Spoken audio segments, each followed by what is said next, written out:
ดีค่ะทุกค สวัส น ดีค่ะวันนี้เราจะมากินฟักทองกันค่ะ ภาษาอีสานเขาเรียกอะไร Ito ay pinakuloang squash ฟักทองภาษาอีสาน at kamote.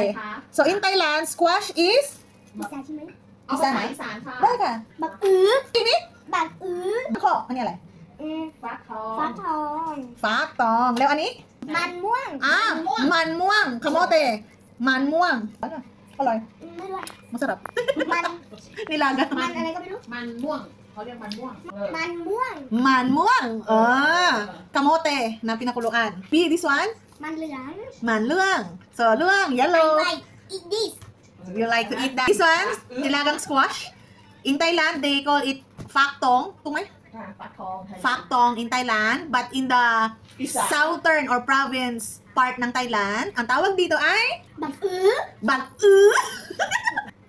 Isan yung tawag sa salita nila. Ang tawag dito sa squash na to ay parang บักอื้อ bak-u. เออ Bak-u. Parang natatae. Bak-u. ภาษาฟิลิปปินส์ Pa sa Philippine, ang tawag dito, kalabasa.